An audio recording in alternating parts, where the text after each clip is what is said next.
UP के अंदर हार नहीं, हमारी बहुत बड़ी जीत हुई। हमारा काम ही माइनॉरिटी की आवाज है, आवाज उनकी उठाना है, उनकी मुश्किलों को हल करना है। बीबीएमपी के इंशाल्लाह वहां पर हम भी इंशाल्लाह पूरे दिल से लड़ेंगे और इंशाल्लाह जीतेंगे भी इंशाल्लाह। पहले तो ओवैसी साहब का बहुत बहुत धन्यवाद कहना चाहती हूँ। उन्होंने मुझे इस लायक समझा कि मैं खरगोन में वार्ड नंबर 2 में पार्षद बन सकूँ और मुझे टिकट दिया, इसलिए उनका शुक्रगुजार करती हूँ मैं।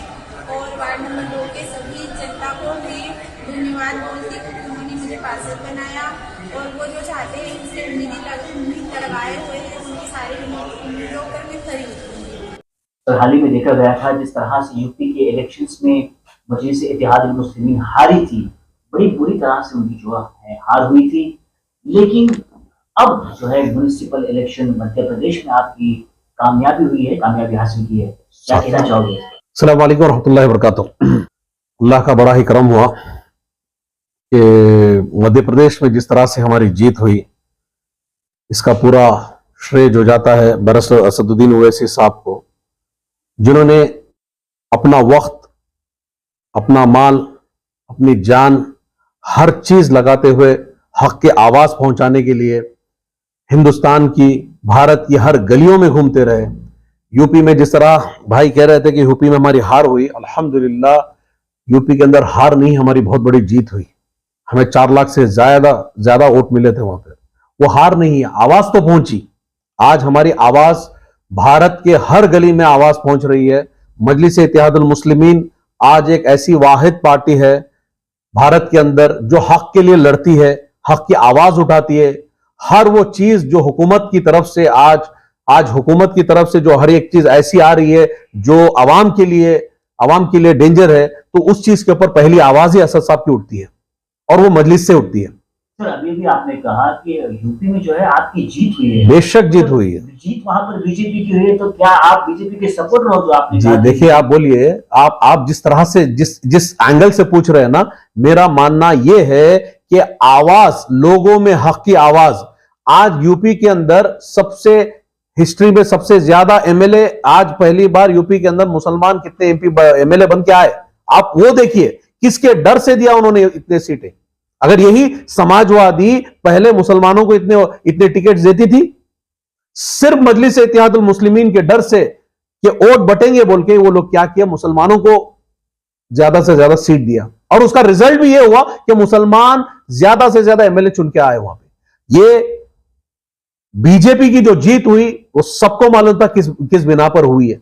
वहां पर किस तरह के हालात पैदा किए गए, लोगों में किस तरह से गुमराहियत दिखाई गई, अवाम को वो पता चल रहा है। लेकिन वो देखिए, जो पिछली बार जीता था उससे कम सीट हो गई यूपी में। लेकिन मध्य प्रदेश में देखिए, आज मध्य प्रदेश में बीजेपी जहां पर स्ट्रांग है, जहां पे बीजेपी की हुकूमत है, हम वहां पे गए, अल्हम्दुलिल्लाह हमने 7 सीट की जीत हासिल की वहां की म्युनिसिपल कॉर्पोरेशन में। ये बहुत बड़ी बात है, ये बहुत बड़ी बात है। ये हमारी कोशिश है कि इत्तेहाद किस तरह से आज आवाम में इत्तेहाद हो जाए, और इसके लिए जो जद्दोजहद आज असद साहब कर रहे हैं, असद साहब अपना पूरा वक्त लगा रहे हैं पूरे भारत के गलियों में। आज ये छोटा इलेक्शन होगा, लेकिन ये जीत बड़ी है हमारे लिए। हम इंशाअल्लाह इसकी जीत की लहर को और फैलाते हुए जाएंगे इंशाअल्लाह आने वाले इंतखाबात जो यहां के हैं बीबीएमपी के, इंशाअल्लाह वहां पर हम भी इंशाअल्लाह पूरे दिल से लड़ेंगे और इंशाअल्लाह जीतेंगे भी इंशाअल्लाह। हम क्या लगता है आपको आने वाले दिनों में जो बीबीएमपी का इलेक्शन होने वाला है जी, बेंगलुरु में, मजलिस यहाँ पर इलेक्शन लड़ेगी? और बेशक लड़ेगी, बेशक मजलिस इत्तेहादुल मुस्लिमीन लोग आपको सपोर्ट करेंगे? जरूर करेंगे। बेइंतहा मोहब्बत रखते हैं लोग, शहर बेंगलोर के, रियासती कर्नाटक के लोग मजलिस से और असद साहब से बहुत बेइंतहा मोहब्बत करते हैं। बैरिस्टर असदुद्दीन ओवैसी साहब की जो उनकी कुर्बानियां हैं वो सब जानते हैं कि आज अगर कोई हक की अगर बात कर रहा है, वो ना सिर्फ मुसलमानों के लिए, दलितों के लिए और दूसरे बिछड़ों के लिए अगर कोई उनकी आवाज बनकर अगर उठ रही है आज, वो सिर्फ और सिर्फ बैरिस्टर असदुद्दीन ओवैसी साहब है। आज अगर आप देखा जाए तो बाबा साहब अंबेडकर के बाद अगर कोई एक उभरता हुआ उस लेवल का अगर लीडर कोई बना है, वो सिर्फ और सिर्फ बैरिस्टर असदुद्दीन ओवैसी साहब है।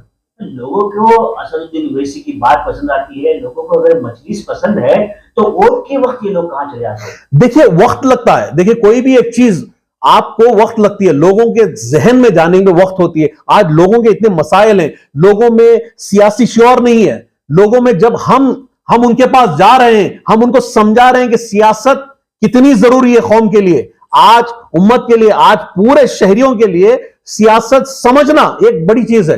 लोगों में क्या है, लोग आज बिखर के हैं, अपने अपने मसाइल में बिखरे हुए हैं। क्यों? आज की जो हुकूमत है वो हुकूमत चाहती है कि बिछड़े, माइनॉरिटी, मुसलमान, ये सारे बिखर के रहे मुद्दों पर।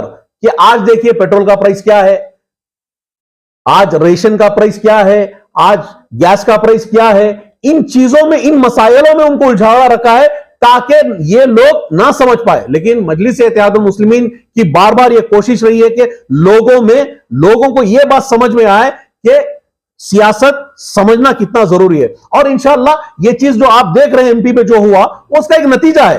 और अल्हम्दुलिल्लाह हम भी पिछले 7 साल से, हम पूरे 7 साल से मुकम्मल पूरी कोशिश कर रहे हैं। ये हर जगह जाके, मजलिस का नाम तो हर जगह, आज ऑपोजिशन भी हमारे नाम से डरती है। सबको मालूम है कि अगर मजलिस आएगी तो उनका नुकसान होगा।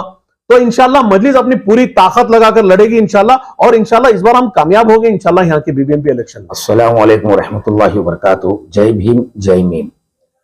हम ऑल इंडिया मजलिस इत्तेहादुल मुस्लिमीन बेंगलुरु डिस्ट्रिक्ट जनाब के शरफुद्दीन साहब और उनकी टीम की तरफ से मध्य प्रदेश की आवाम को खुसूसी और मोहब्बतन हम उनके पुरखुलूस, उनको जो उन्होंने हमारे 7 उम्मीदवारों को इस काबिल समझा, और उनको पता है कि मध्य प्रदेश में जो हो रहा है, या सियासी एतबार से हो या मजहबी एतबार से हो, लोगों ने हम मजलिस को चुना है, तो हम उनको काबिल ये फरमाते हैं।